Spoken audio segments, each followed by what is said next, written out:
안녕하세요.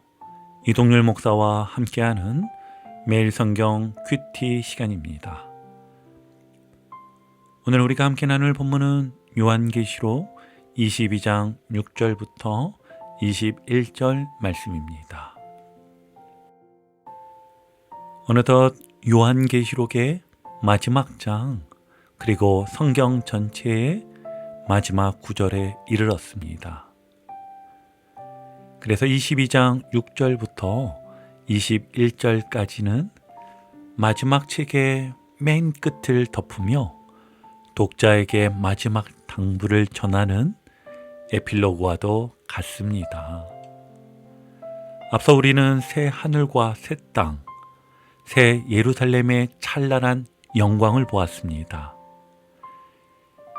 그러나 오늘 본문은 그 영광을 앞두고 우리에게 이렇게 묻고 있는 듯합니다. 너는 어떻게 이 결말을 맞이할 것인가? 오늘 본문은요, 두 부류의 반응을 보여줍니다. 하나는 아멘 주 예수여 오시옵소서라 응답하는 반응이고, 또 하나는 그 부르심을 무시하고 자신만의 길을 걷는 반응입니다. 이제 우리는 이 마지막 경고와 초청의 말씀 앞에서 어떤 결정을 내릴 것인지 돌아보아야 하겠습니다. 첫 번째 단락을 보면요, 6절에서 천사는 요한에게 이렇게 말합니다. 이 말은 신실하고 참된지라. 그리고 곧 이어 주님은 7절에서 보라 내가 속히 오리니라고 말씀하십니다. 요한계시록 1장 1절과 연결되듯 이 말씀은 전혀 우연히 들은 환상이 아닙니다.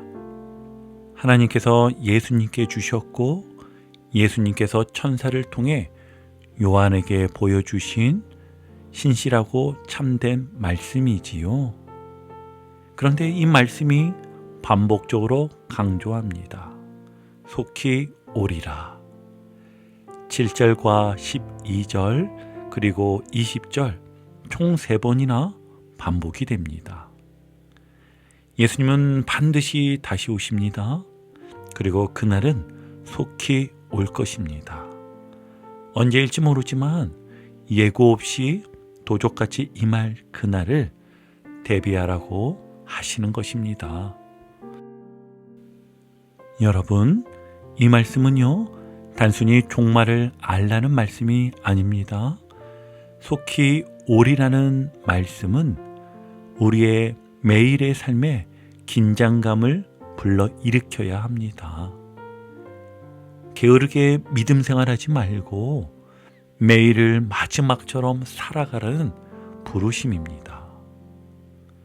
예를 들어 우리가 누군가를 미워하고 있다면 오늘 용서하십시오. 주님 오실 날이 멀지 않았기에 그 분노를 품고 살 이유가 없습니다. 오늘 하루의 삶을 주님 앞에 부끄럽지 않도록 살아가겠다고 다짐하는 우리가 되길 바랍니다. 이제 두 번째 단락을 보면은요, 10절에서는 이 책의 예언의 말씀을 봉하지 말라라고 하십니다. 왜요? 때가 가까웠기 때문이지요. 이제는 숨길 필요가 없습니다. 오히려 더 선포되어야 할 때인 것입니다. 그런데 11절부터는 아주 놀라운 말씀이 나옵니다. 불의를 행하는 자는 그대로 불의를 행하고. 아멘. 이 말씀은 이제 시간이 다 되었고 각자의 삶이 고스란히 결말로 이어질 것임을 뜻하는 것이지요. 특히 14절과 15절에서는 두 부류의 사람을 분명히 나눕니다. 자기 두루마기를 빠는 자들은 복이 있으니 성에 들어갈 권세를 받으며 개들과 점술가들과 음행하는 자들과 성 밖에 있으리라. 아멘. 이제 마지막 심판은 지나가고 각 사람은 자기가 살아온 삶의 결말을 맞이하게 됩니다. 말씀을 따르며 주님의 재림을 기다린 자는 영광스러운 새 예루살렘에 들어가지요. 그러나 하나님을 무시하고 세상의 욕망을 쫓은 자는 성박, 즉 불못에 던져질 것입니다. 그럼 여기서 자기 두루마기를 빠는 자란 누구일까요? 예수님의 보혈로 씻음을 받은 자, 곧 말씀에 순종하며 살아가는 자입니다. 오늘 우리가 말씀에 순종한다는 것은 단지 성경을 읽는 데서 그치지 않고 말씀대로 사는 선택을 하는 것을 뜻합니다. 예를 들어 유혹 앞에서 말씀을 기억하고 타협을 거부하는 것, 정직과 거룩을 선택하는 것, 작은 이웃을 돌보는 것이 바로 두루마기를 빠는 삶인 것이지요. 오늘 하루 주님, 제 삶을 깨끗하게 씻어주소서 기도하며 하루를 시작해 보시길 바랍니다.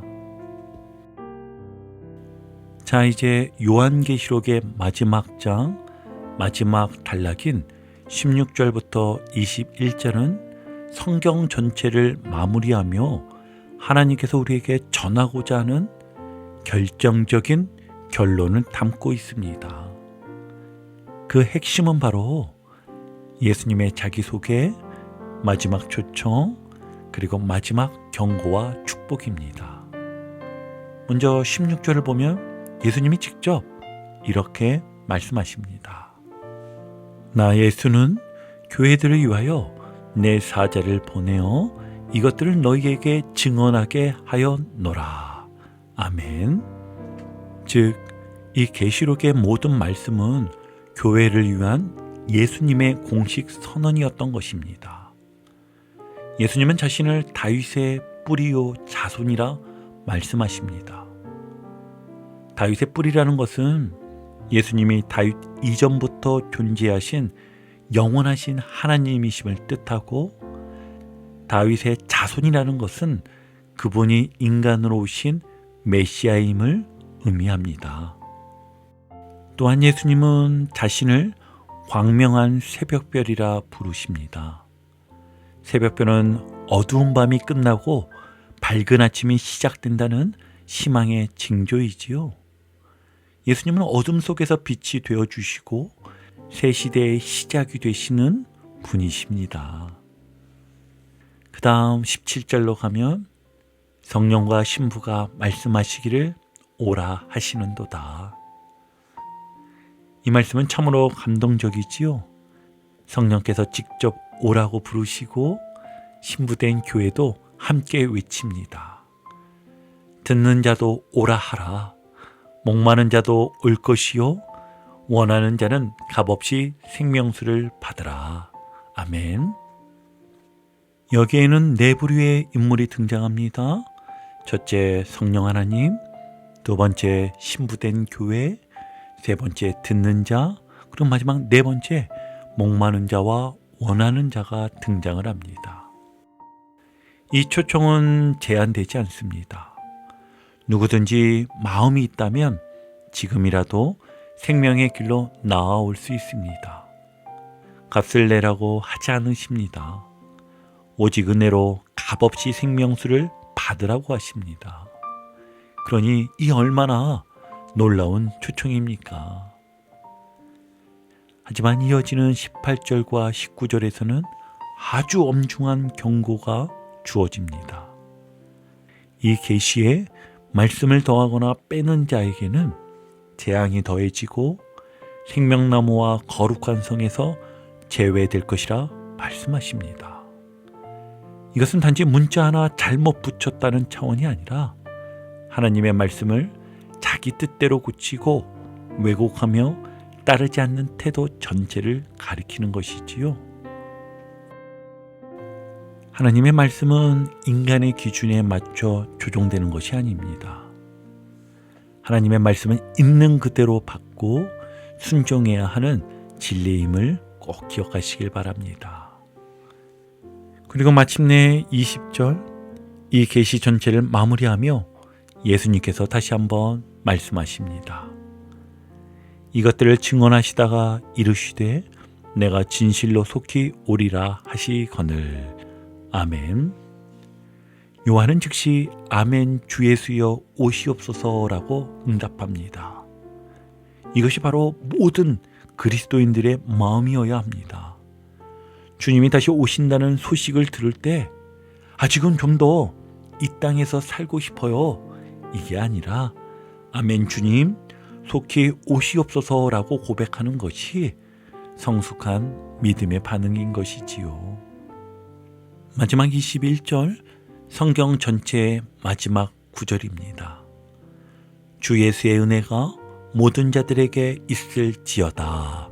아멘. 성경은 은혜로 시작해 은혜로 끝납니다.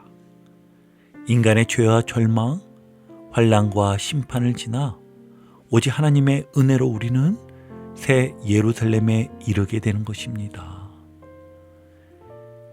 여러분 지금도 주님은 우리를 향해 오라고 부르고 계십니다. 이 초청은 단순한 초대장이 아닙니다. 이 초청은 영원한 생명과 심판의 갈림길 앞에서 우리에게 주어지는 마지막 기회이지요. 그렇다면 우리는 이 초청에 어떻게 반응해야 할까요? 제가 한번 3가지로 정리해 보았더니요. 첫 번째로는 말씀을 더하거나 빼지 말고 말씀 위에 바로 서야 합니다. 하나님 말씀을 내 입맛대로 해석하거나 불편한 말씀은 무시해버리는 태도에서 벗어나야 합니다. 예를 들어 용서하라는 말씀이 내게 너무 어렵게 느껴질 수 있습니다. 하지만 그 말씀은 내 감정에 맞게 때가 되면 용서하지 뭐 하고 미루는 것은 말씀을 빼거나 가감하는 것과 동일한 행동입니다. 말씀을 말씀 그대로 받아들이고 순종하려 애쓰는 태도가 오늘 우리에게 필요합니다. 그리고 2번째, 하나님의 초청을 다른 이들에게 전하는 삶을 살아야 합니다. 17절에서 듣는 자도 오라 할 것이요 라고 하셨지요. 이 말은 복음을 들은 사람은 이제 말하는 사람이 되어야 한다는 뜻입니다. 우리가 받은 이 은혜를 내 가족, 내 친구, 내 이웃에게 전해야 합니다. 그들에게 값없이 생명수를 받을 수 있어요 라고 말할 수 있어야 합니다. 복음은 빛과 같은 것입니다. 우리만 알고 있으면 안 됩니다. 예를 들어 주일 예배 오랜만에 나오는 가족에게 말씀 좋지요. 우리 다음 주에도 같이 해요. 작은 권유 한마디가 생명수를 전하는 초청이 될 수 있습니다. 그리고 마지막 3번째, 주 예수여 오시옵소서라는 고백을 삶으로 살아내야 합니다. 그 말은 곧 나는 이 세상에 소망을 두지 않겠습니다. 나는 주님을 기다리며 오늘을 거룩하게 살겠습니다. 라는 신앙의 고백이지요. 여러분, 주 예수여 오시옵소서 라는 말이 단순한 예배 때만 외치는 말이 아니라 우리 삶의 방향이 되어야 합니다. 그래서 오늘 하루를 살아갈 때도 주님, 지금 오셔도 부끄럽지 않은 삶을 살게 하옵소서, 이렇게 기도하며 살아가시길 바랍니다. 누군가에게 화를 내기 전에 나의 언행이 주님 앞에서 부끄럽지 않은지 한번 생각해 보세요. 오늘 하루 아멘 주 예수여 오시옵소서, 이 고백을 말 뿐 아니라 삶으로 살아내는 하루가 되시기를 축복합니다. 여러분, 오늘 우리는 성경의 마지막 말씀 요한계시록의 마지막 장을 함께 살펴보았습니다. 본문은 분명히 말하지요. 우리 앞에는 2 반응이 있고 그 반응은 영원한 2 결말로 이어진다고 분명히 말하고 있습니다. 주님의 재림을 믿고 사모하며 아멘 주 예수여 오시옵소서라고 고백하는 자는 값없이 생명수를 마시고 거룩한 성 새 예루살렘 성에서 영원한 생명을 누리게 될 것입니다. 그러나 이 땅의 것들에 마음을 빼앗기고 하나님의 말씀을 무시하며 사는 자는 성 밖, 곧 영원한 분리와 심판의 자리로 나아가게 될 것입니다. 말씀은 우리에게 분명히 경고하고 또한 끝까지 초청하고 있습니다. 그래서 이제는 결단할 시간입니다. 여러분은 어떤 결말을 향해 걸어가고 계십니까? 오늘도 다시 오실 주님을 기다리는 믿음으로 거룩한 삶을 살아가시길 바랍니다. 그 믿음의 걸음이 결국 영광스러운 결말로 이루어질 줄 믿습니다. 이제 다음 시간부터는 구약 예언서인 스가랴서 말씀을 함께 묵상하게 됩니다. 포로기 이후 회복의 소망을 외친 스가랴의 예언은 오늘 우리에게도 놀라운 회복과 재건의 메시지를 전해줄 것입니다. 요한계시록이 종말의 확신을 보여주었다면 스가랴서는 회복의 시작을 보여주는 성경입니다. 새로운 말씀 여정도 기대하며 오늘 하루도 은혜 안에서 거하시기를 주의 이름으로 축복합니다. 오늘도 복음의 기쁨과 확신으로 승리하는 하루 되시길 축복합니다. 함께 해주셔서 감사합니다. 내일 큐티 시간에 다시 뵙겠습니다.